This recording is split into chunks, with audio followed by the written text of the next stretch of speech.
Graça e paz a todos os irmãos e amigos que nos acompanham aí pelas redes sociais.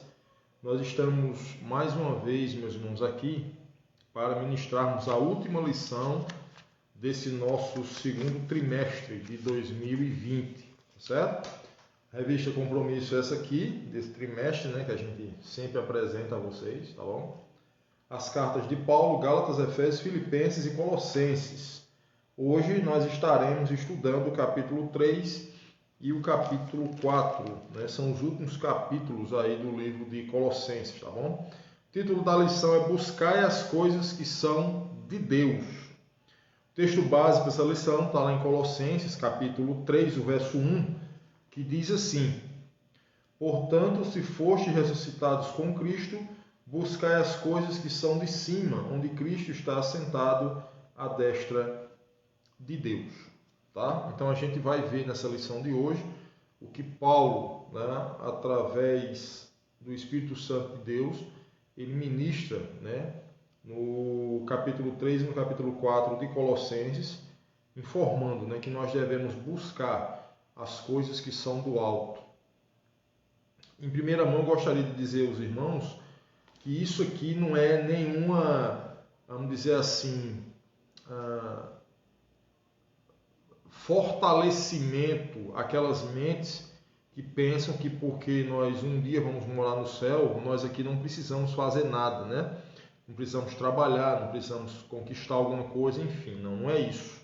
No decorrer da lição a gente vai entender, certo, com mais clareza o que a palavra de Deus fala a respeito disso, tá bom? Vamos orar, vamos pedir a Deus que nos ajude, nos abençoe. Eu acredito que essa lição 13 vai estar sendo ministrada amanhã, na nossa EBD, lá na Escola Bíblica Dominical da Igreja Batista Jardim Paulistano. Só não estou certo de qual classe vai ministrar, se é os homens ou as mulheres. Eu acredito que seja a classe das senhoras, né? Mas quem for ministrar, na verdade, vai ser tremendamente usado por Deus para que a gente possa estar aprendendo mais, tá certo? Vamos orar. Soberano Deus e nosso eterno Pai, a Ti toda a honra, glória, louvor e adoração seja dada ao Teu nome. Nós Te louvamos, Deus, por mais esse dia, agradecemos ao Senhor por tudo que o Senhor tem feito e Te pedimos que nessa hora o Senhor abra a nossa mente e o nosso coração para aprendermos mais da Tua palavra. Nos usa para que possamos, ó Deus, ensinar aquilo que o Senhor quer que a Sua igreja aprenda. Obrigado por tudo, oramos e agradecemos em nome de Jesus. Amém. Então, buscar as coisas que são de Deus, tá? A nossa introdução ela começa da seguinte forma: buscar as coisas de Deus. Buscar as coisas de Deus é inerente àquele que já tem experimentado uma nova vida. Então, o início da nossa lição está querendo dizer o seguinte: aquelas pessoas que têm uma nova vida em Cristo, né? Como o texto lá do capítulo 3, o verso 1 de Colossenses, que diz: Portanto, se fostes ressuscitados com Cristo, existe uma condição aí, tá certo? Se fostes ressuscitados com Cristo, tá certo? Buscai as coisas que são de cima, onde Cristo está assentado à destra de Deus. As coisas de Deus. Então, o início da nossa introdução está dizendo isso, né? É inerente aquele que já tem experimentado uma nova vida. Então é algo comum, né? É algo rotineiro se fazer isso, tá certo? Buscar as coisas que são do céu. Paulo diz isso acerca daqueles que já ressuscitaram com Cristo, aqueles que aceitaram Jesus como Senhor e Salvador de sua vida. Implica dedicação. Não fique pensando que para buscar as coisas que são do céu, as coisas que são do alto, não vai requerer de você uma dedicação, um esforço, tá certo? Claro que tem de ter. Para os irmãos terem uma ideia do que é esse texto aqui que a gente está querendo, né? Tá falando para os irmãos, o que é que acontece? Só para os irmãos terem uma ideia, isso não é para glória nenhuma minha, não. É só um exemplo, tá certo? Eu trabalhei até agora há pouco, tá? Trabalhei até agora há pouco. Cheguei, não vou negar a você, estou cansado, Um dia todo de trabalho, a gente cansa, dirigir cansa muito. Para as pessoas que pensam que dirigir não cansa, cansa bastante. E eu cheguei ainda agora, tomei um banho, jantei e vim ministrar a lição para os irmãos aqui. Então, buscar as coisas de Deus requer esforço, dedicação. O crente precisa ter um novo foco em sua vida. Não é mais aquilo que era no passado. Tá bom? Aquilo que a gente pensava no passado, aquilo que a gente fazia no passado. Não é mais aquilo. Certo? É uma nova vida em Cristo. Antes o foco era o próprio reino, o reino humano, o meu reino, aquilo que girava em torno de mim. Agora é o reino do Senhor, onde Cristo é a primazia, é o primeiro. Tá certo? Vivemos, portanto, num ambiente conflitivo. Estamos aqui, mas não somos daqui. Isso aqui a gente já ouviu os nossos pais, né, os primeiros cristãos falarem. Nós não somos daqui. Estamos vivendo no mundo, mas não somos do mundo. E essa afirmação, ela tem de estar na mente dos crentes. Tem de estar na mente de cada cristão, tá certo? Que esteja vivendo uma vida com Cristo. Tá? Estamos nesse mundo, mas não somos daqui. Tá? Temos olhos para vivermos circunstancialmente aqui, mas, ao mesmo tempo, somos conclamados a levantar os nossos olhos e buscar o transcendente, as coisas que são de cima. O que é que o autor está querendo dizer com isso aqui? Está querendo dizer o seguinte: nós estamos nessa terra, precisamos viver nessa terra, precisamos nos manter nessa terra, mas nós precisamos entender que o nosso foco principal é o céu, meu irmão. É para onde nós um dia iremos. Colocar nossos pensamentos e interesses nas coisas que são de cima e não das que são da terra. Eis o grande desafio. Deixa eu dizer uma coisa a vocês aí que estão vendo a live, né, que estão participando dessa live, ou que vão estar me vendo aí através do vídeo, tá bom? Eu acredito que existe cristãos hoje, crentes hoje, que só falta pedir para Jesus não voltar. Porque ele está tão, sabe, alicerçado nessa terra, tão arraigado nessa terra, que ele pensa que é daqui. E não é, meu irmão. Nós não somos daqui. A nossa origem humana é aqui. Tá certo? A matéria é daqui. Mas a Bíblia diz que o pó volta para a terra de como era e o espírito ele volta para Deus que o deu. Então nós não pertencemos a esse mundo. Estamos no mundo, porém não somos do mundo. E o nosso pensamento, o nosso foco tem de estar nas coisas que pertencem a Deus. Então essa foi a nossa introdução, tá certo? Dessa lição de número 13 do segundo trimestre de 2020, tá bom? Capítulo 3 e o capítulo 4 do livro de Colossenses, certo? O primeiro ponto da nossa lição, ele diz o seguinte: buscar as coisas de Deus por meio da santidade. Essa palavra santidade, a lição ela vai nos passar que é algo que na cabeça e na mente de muitos cristãos e muitos evangélicos dos nossos dias atuais é uma coisa que está ultrapassada. E eu gostaria de dizer que a santidade que Deus ele requer de cada um de nós é algo mais atual do que o jornal que vai ser publicado amanhã. Santidade, inclusive, certo? Tem um texto bíblico que diz que sem santidade ninguém verá ao Senhor, porque o nosso Deus é um Deus santo. Colossenses 3,5 diz assim: portanto, eliminai vossas inclinações carnais, prostituição, impureza, paixão, desejo mau e avareza, que é a idolatria.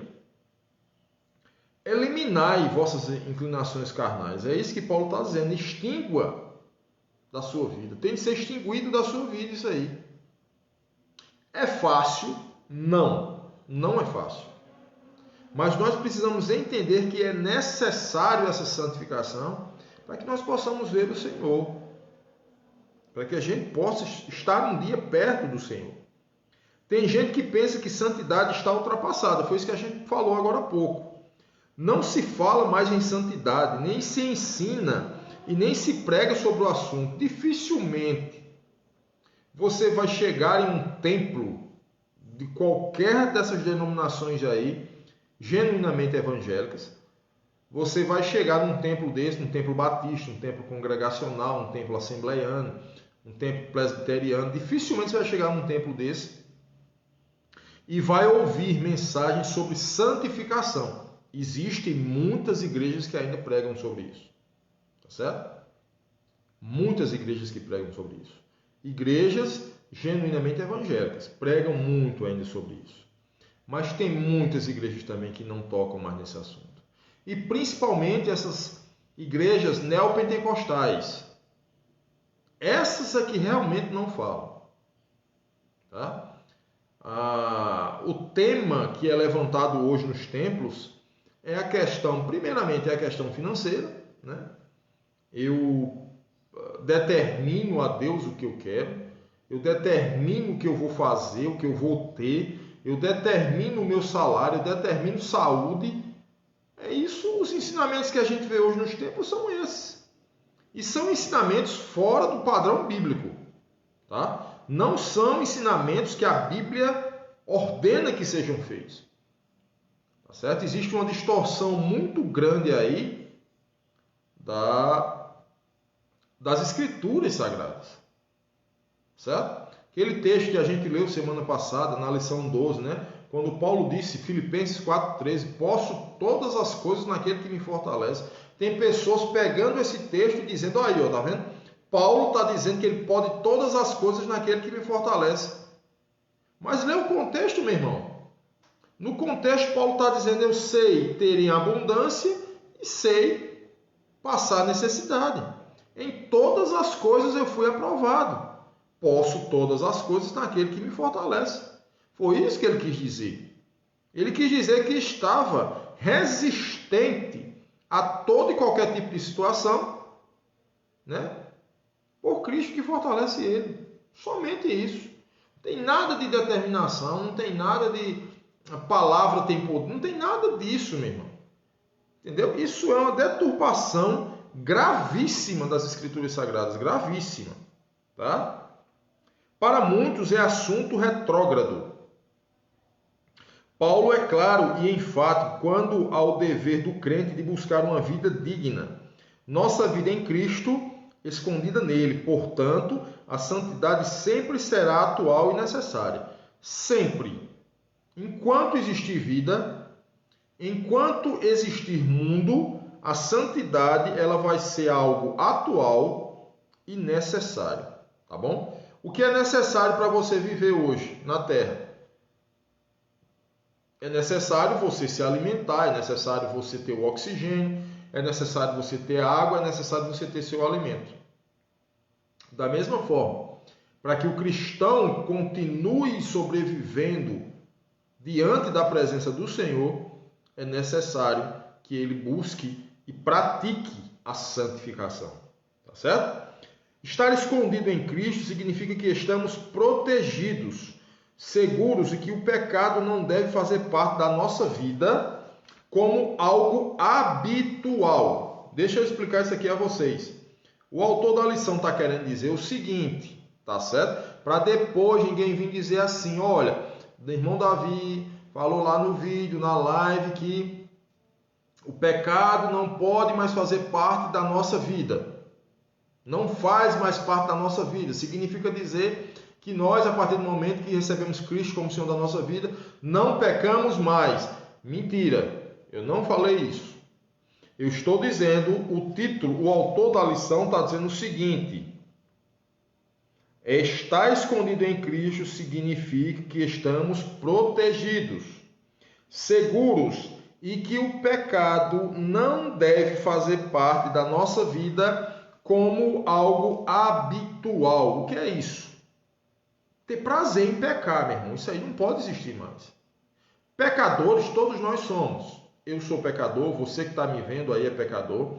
Aquele pastor que é um homem de Deus é pecador, tá certo? Aquela pessoa que está aí no auge aí das mídias sociais, que prega divinamente a palavra de Deus, aquela pessoa é pecadora, tá bom? Todos nós somos pecadores. Agora, nós não temos mais a prática do pecado, como o mundo tem.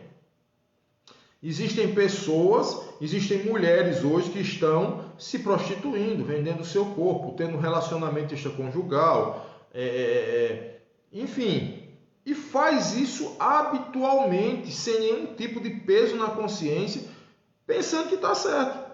Da mesma forma, tem homens que fazem isso.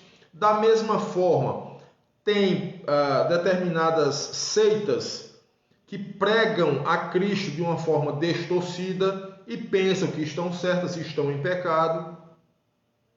Então, não é mais algo habitual. A partir do momento que você ressuscitou com Cristo, você aceitou Jesus como Senhor de sua vida, o que é que vai acontecer? Você vai estar sendo regido pelo Espírito Santo de Deus.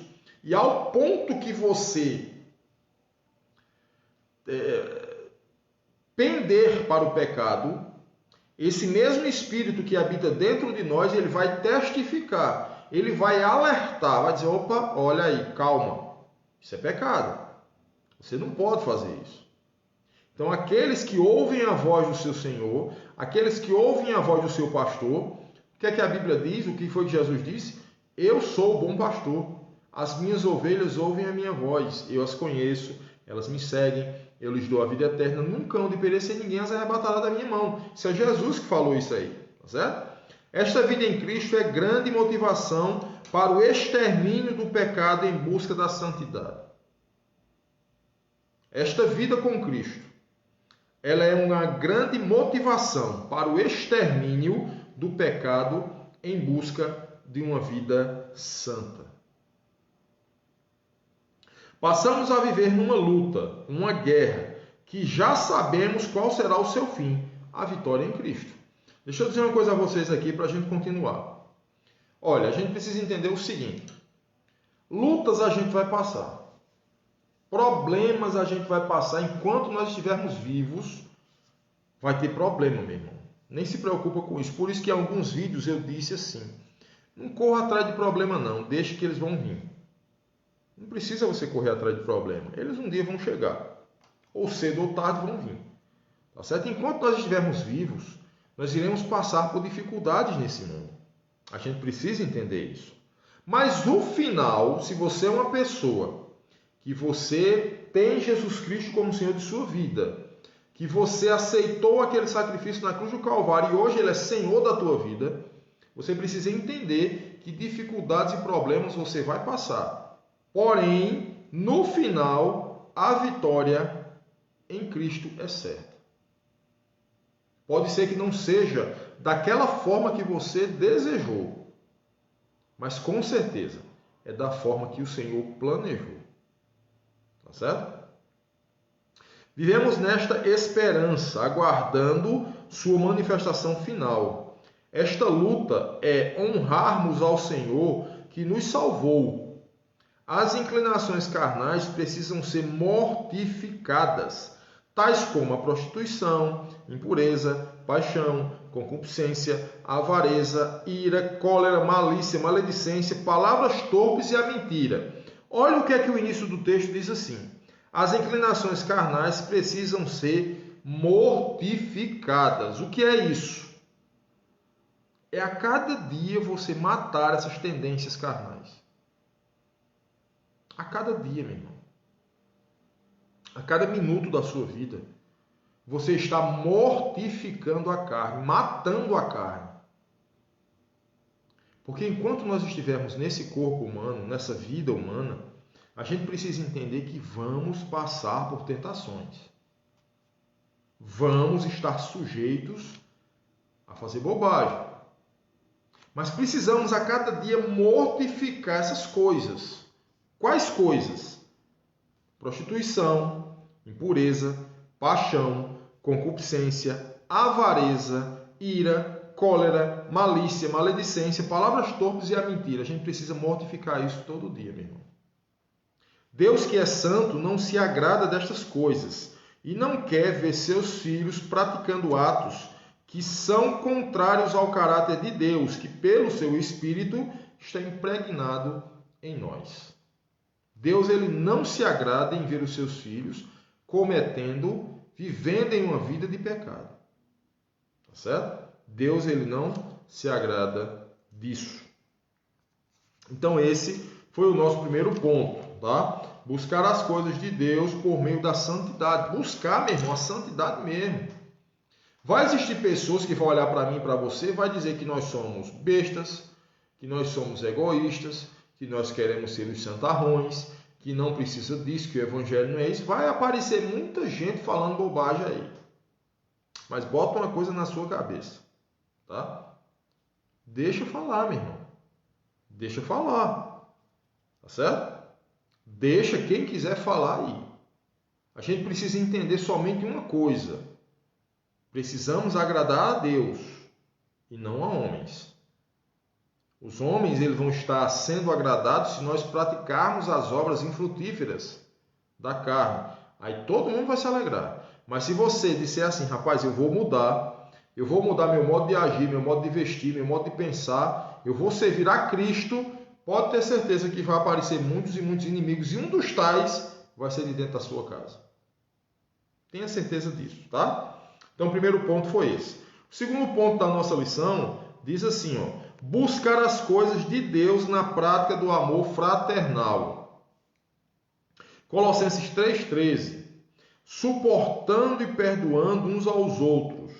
Se alguém tiver alguma queixa contra outro, assim como o Senhor vos perdoou, também perdoai vós. Viver com o Senhor, caminhar com Cristo, significa também caminhar com as pessoas pelas quais Jesus deu a vida.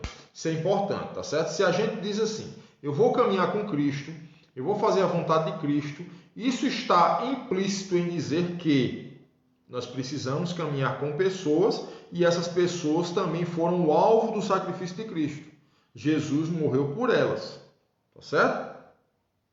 Por isso, ao buscar as coisas de Deus, estamos necessariamente comprometidos com o próximo.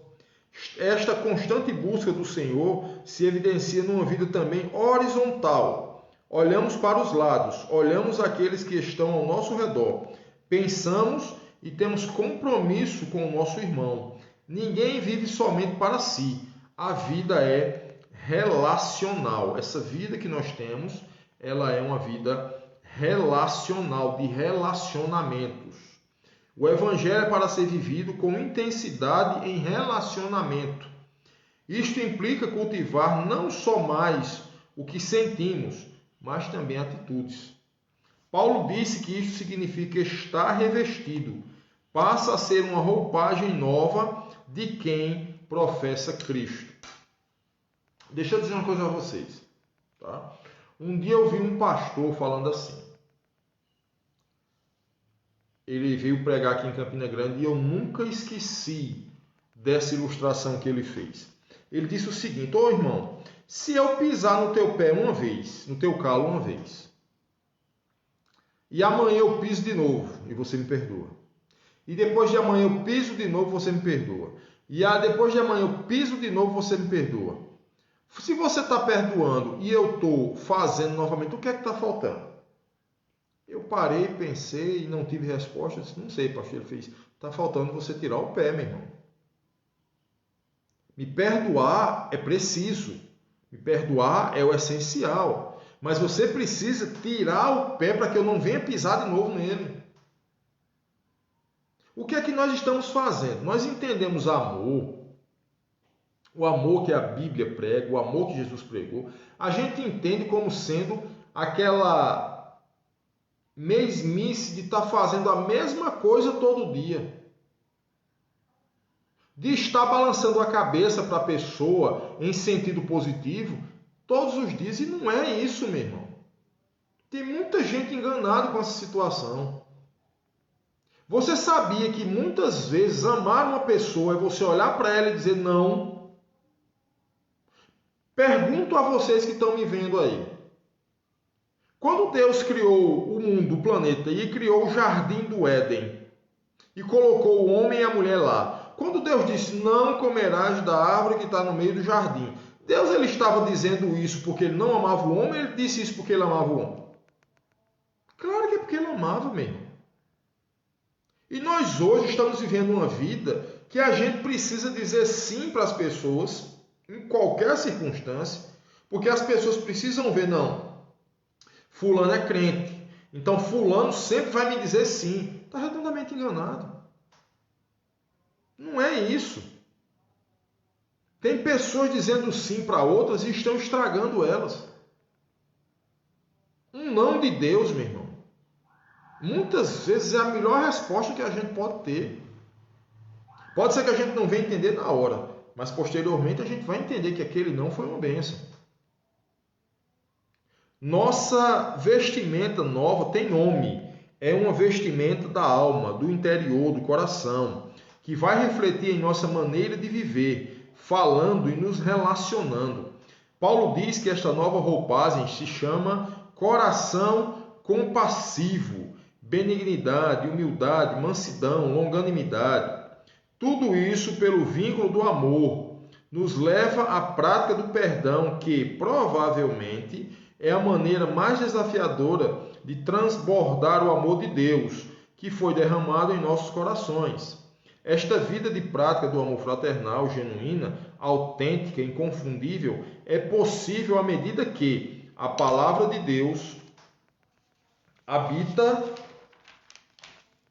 em nós. A palavra de Deus lida, estudada, meditada, interiorizada, promove a prática do amor. Então, para que a gente exerça esse amor, a gente precisa estar firmado na palavra de Deus. Não tem como você exercer o amor cristão se você não estiver arraigado nessa palavra. Não tem como, tá certo? Então, para que a gente possa entender, amor não significa estar dizendo sim para todo mundo. Se você fazia isso, esqueça, meu irmão. Não é isso. Amor é muitas vezes você ter de ser duro e dizer não. Muitas vezes. Um não demonstra mais amor do que muitos sims. Tá bom? Foi o segundo ponto. O terceiro ponto da nossa lição. Buscar as coisas de Deus com habitação abundante da palavra de Deus em nós. Colossenses 3,16. A palavra de Cristo habite ricamente em vós, em toda a sabedoria. Ensinai e aconselhai uns aos outros com salmos, hinos e cânticos espirituais, louvando a Deus com gratidão no coração. Habitar é muito mais do que estar temporariamente. Habitar é muito mais do que algo temporário. Habitar, você habita onde? Eu habito em Campina Grande, então é algo permanente. Pode ser que algum dia eu venha sair de Campina Grande para morar em outra cidade, em outro estado, pode ser. Mas a minha cidade natal, a minha cidade de origem é Campina Grande, Paraíba. Então é algo permanente, não é algo temporário. É assim que Paulo fala da palavra em nós. A palavra é para ser acolhida integralmente, não em parte. A palavra de Deus ela tem de ser acolhida integralmente. Não, isso aqui eu aceito da palavra, isso aqui eu não aceito. Não. A palavra de Deus ela tem de ser aceita pelo homem integralmente, na sua totalidade. De maneira rica, ela precisa estar em nós. A palavra não é para ser manipulada conforme interesse e conveniência. Existem pessoas que estão em pecado e estão tentando achar na palavra de Deus algum refúgio que cubra aquele pecado. Você não vai achar nunca, meu irmão. Nunca. A palavra de Deus ela diz que não condena-se o homem, condena-se as atitudes. A palavra de Deus ela diz assim: condenai as obras infrutíferas da carne. Não está dizendo que é para você esculhambar com a pessoa, maltratar a pessoa, excluir a pessoa, não. Mas as obras que essa pessoa está fazendo, elas têm de ser condenadas. Tá? Eu vi uma postagem hoje na internet, que inclusive eu salvei para postar no meu Facebook. Pelo menos a postagem que eu salvei está dizendo que são 2 pastores, tá certo? Um vestido normalmente como homem, de terno e gravata, e outro com um vestido branco de noiva. E tem um título lá na foto, né? Pastores evangélicos vencem o preconceito e se casam. E eu fiz um comentário lá nessa postagem, disse, não, eles não venceram preconceito nenhum. Eles desobedeceram a palavra de Deus. É o que a gente vê, meu irmão. Aí quer dizer, hoje, nos nossos dias, a gente vai ficar calado, vai ficar vendo uma aberração dessa, vai ficar vendo homem casando com homem, mulher casando com mulher, e vai se dar por satisfeito. Não, eu não vou falar porque vai chocar, né? Eu não vou falar porque vai, constranger. Meu irmão, nós estamos falando de algo eterno. Nós estamos falando do espírito do homem. Que a Bíblia diz claramente que se o homem ele não aceitar Jesus como Senhor, se ele não mudar a sua vida de acordo com a vida que Cristo oferece a ele, ele está condenado ao inferno. Enquanto a porta da graça estiver aberta, essa porta da graça que nós estamos vivendo hoje, enquanto ela estiver aberta, existe a oportunidade do homem se salvar. Mas existem duas situações que o homem corre um grande perigo. A primeira, ele não sabe o dia que ele vai morrer. E se ele morrer em seus delitos e pecados, ele está condenado ao inferno. Ele pode ter sido a melhor pessoa do planeta. Ele pode ter sido a pessoa mais caridosa que você possa ter conhecido. Se ele fechar os olhos nessa terra, se ele morrer, ele partir para a eternidade sem a convicção de que Cristo é o Senhor de sua vida, sem ele se arrepender dos seus pecados, ele está condenado ao inferno e ponto final, é o que a palavra de Deus diz. E o segundo ponto, tá certo? É que ele pode não provar a morte, mas Jesus pode vir buscar a igreja, o arrebatamento da igreja. E se a pessoa não aceitou Cristo, não se arrependeu dos seus pecados, não fez uma nova aliança com o Senhor, ele está condenado ao inferno. Então a gente precisa entender isso. Tá certo? A palavra de Deus ela não pode ser pregada ou ensinada por interesse ou conveniência. Não pode, meu irmão. Né? O camarada tem muito dinheiro e pega logo um evangelista ou um pastor e bota logo embaixo do braço, onde vai com aquele pastor, com aquele evangelista, o camarada está citando texto bíblico que satisfaz o seu ego. O cara está todo tonto, está em pecado, está fazendo todo tipo de porcaria por aí, desculpa a expressão.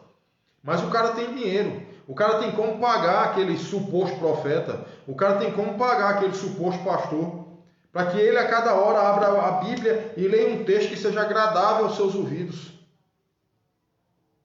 Mas Deus não se agrada disso. Deus não se agrada desse tipo de atitude. Circunstancialmente, ela é definitiva, completa e abundante, ou seja, suficiente. A palavra de Deus, ela é suficiente para o coração do homem. Esta palavra, e desta maneira, é que irá ditar nossa vida e relacionamentos. Sem a bendita palavra, fica impossível viver a prática da instrução mútua com sabedoria.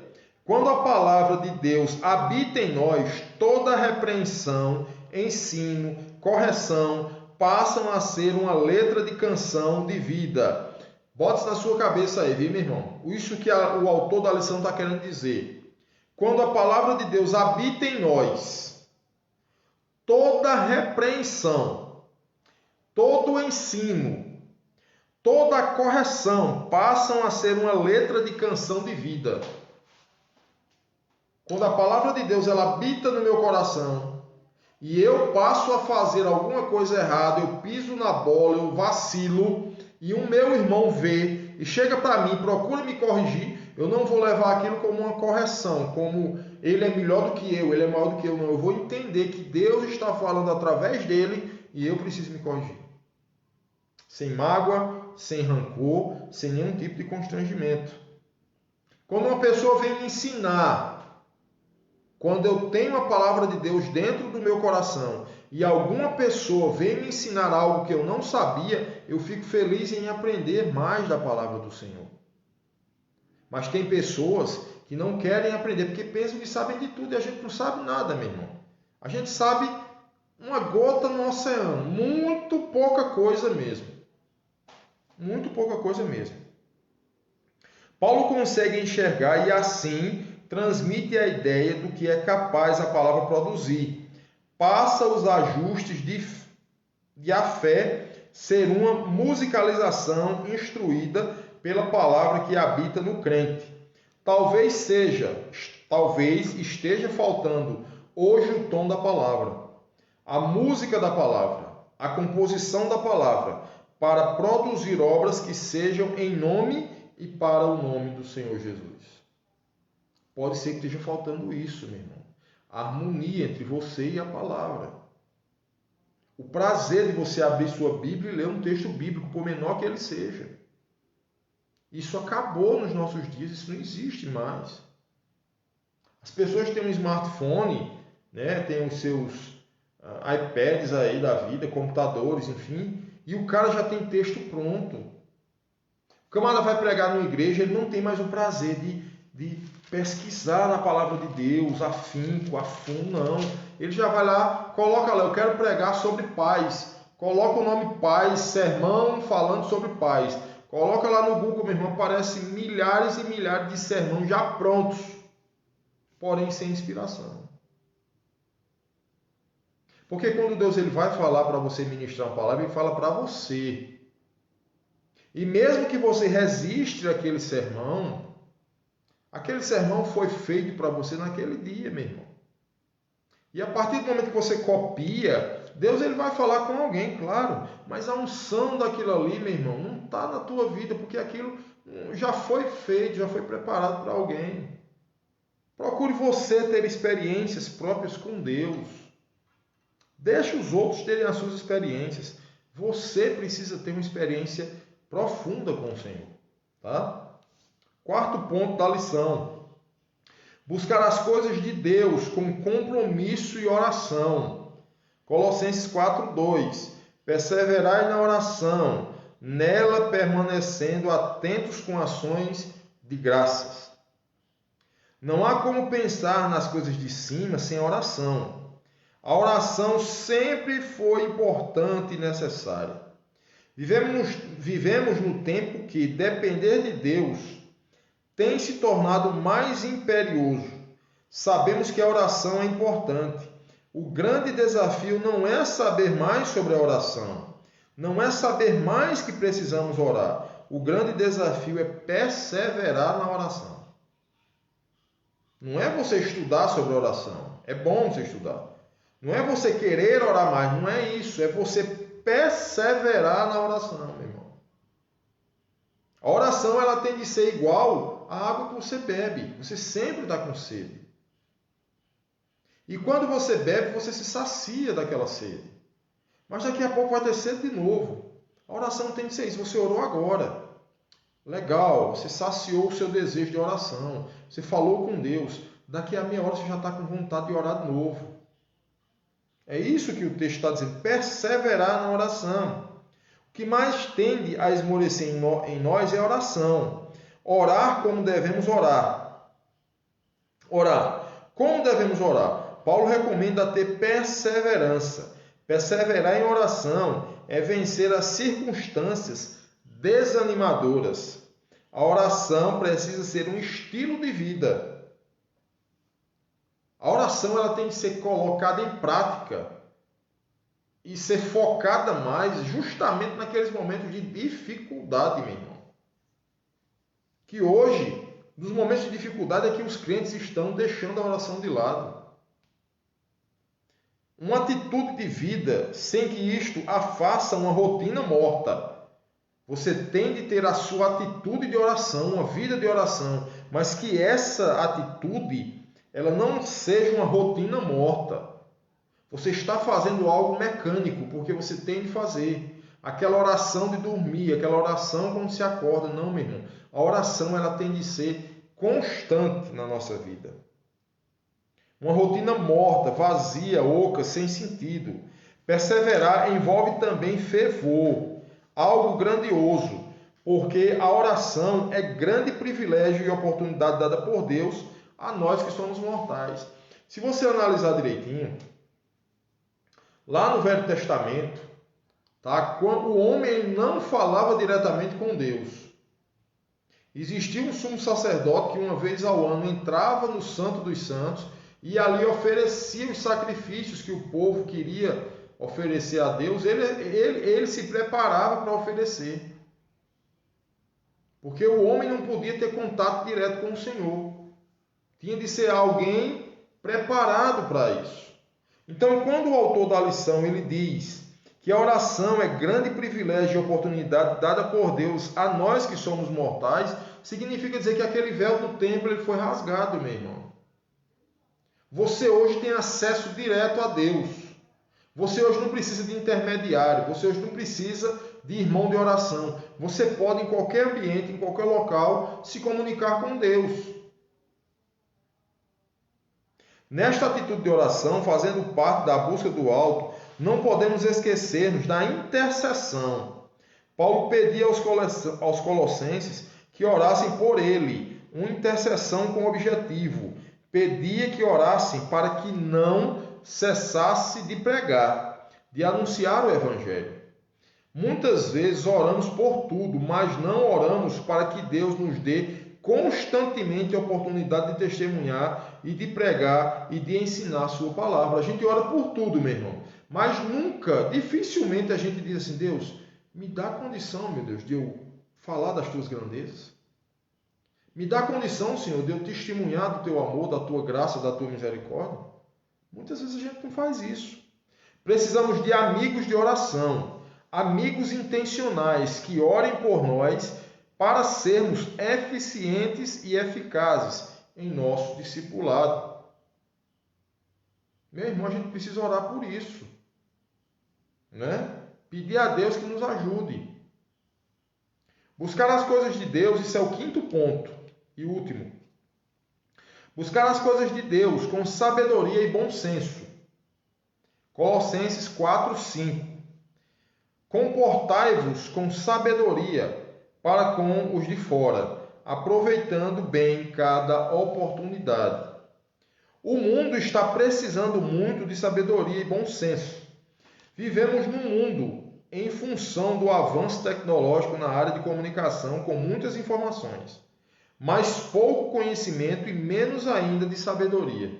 É muita informação com pouquíssimo conhecimento e muito mais pouquíssimo conhecimento de sabedoria. A ideia que se tem é que a pluralidade monstruosa de informações veio para derrubar a sabedoria. A sabedoria requer reflexão e requer ponderação. Tá? Para uma pessoa ser sábia, ela tem de ser reflexiva, ela tem de fazer reflexões e ela tem de ser uma pessoa ponderada. A sabedoria é dada por Deus. Aquele que pede e coloca em prática a meditação nas diretrizes já reveladas pelo Senhor, saber ouvir, saber falar, entender as oportunidades para cada momento, cada tempo e cada situação. Certo? A gente precisa pedir a Deus sabedoria para que a gente possa transmitir para as pessoas, né, em tempo certo. Saber falar, entender as oportunidades para cada momento, para cada tempo e para cada situação. Tá certo? Um dia uma pessoa chegou para mim e disse que tinha uma irmãzinha que estava em um estado terminal. Estava em um hospital, se eu não estou enganado. Mas essa irmãzinha queria muito que o pastor da igreja dela fosse fazer uma visita a ela. E esse pastor foi fazer, era um homem que gostava de visitar, enfim. E quando chegou lá, quando o pastor viu a situação da irmãzinha, em vez de ele pedir sabedoria a Deus, fazer: Deus, me ajuda, o que é que eu vou dizer a essa irmã? Ela está num estado terminal, ela precisa ouvir a tua palavra mais ainda, ela precisa ter a certeza de salvação. Ele foi orar pela irmã e disse: minha irmã, o céu te espera, minha irmã. Como eu vou falar algo desse porte para uma pessoa que está numa fase terminal de sua vida? Não tem, isso é fora de contexto, isso é fora de lógica, isso não existe.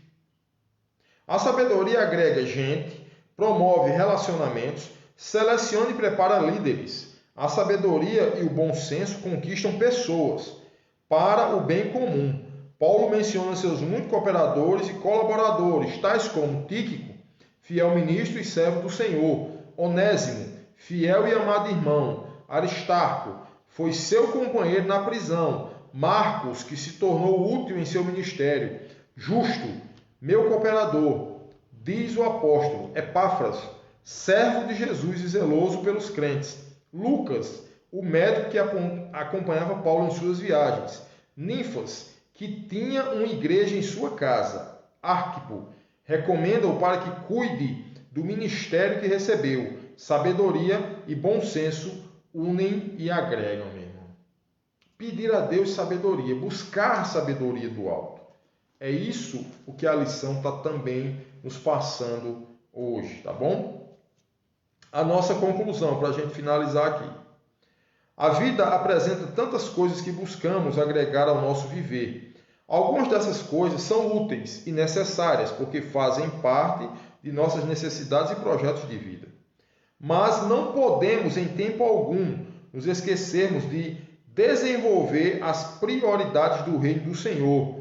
Parece que vivemos a crise das prioridades.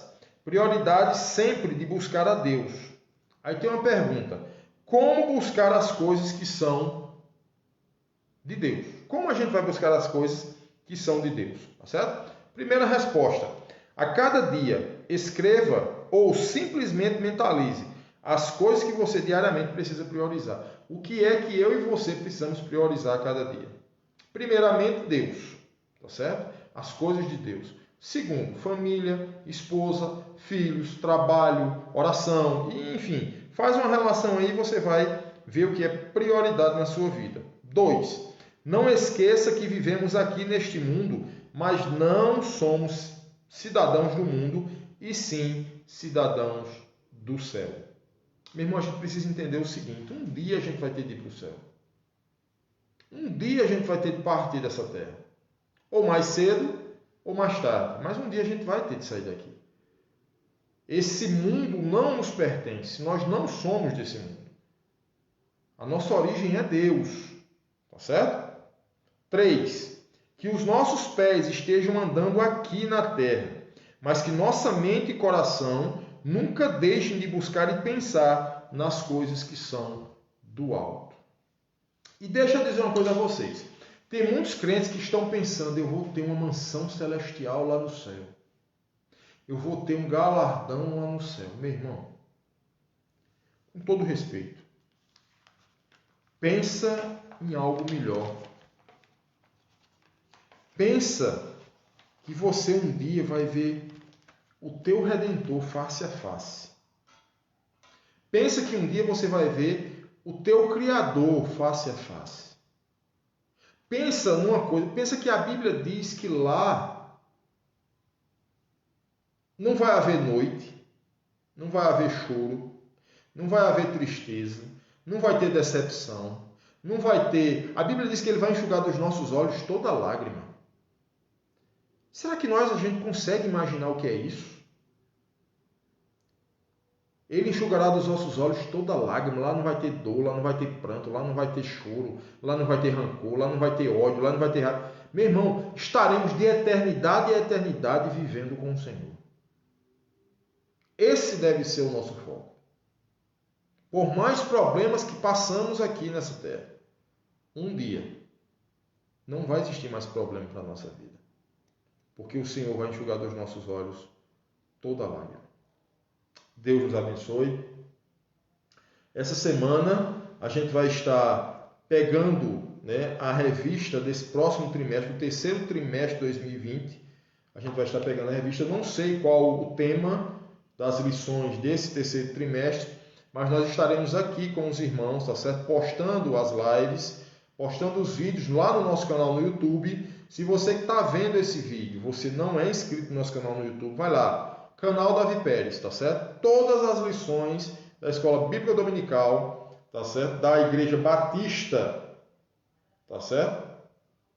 Das Igrejas Batistas, estão lá no nosso canal, tá certo? E alguns outros vídeos que a gente posta falando sobre as coisas de Deus, tá bom? Vamos orar, encerrar a nossa live e pedir que o Senhor nos abençoe, nos dê uma noite em paz e nos prepare para um dia de bênção e um dia de vitória. Vamos orar.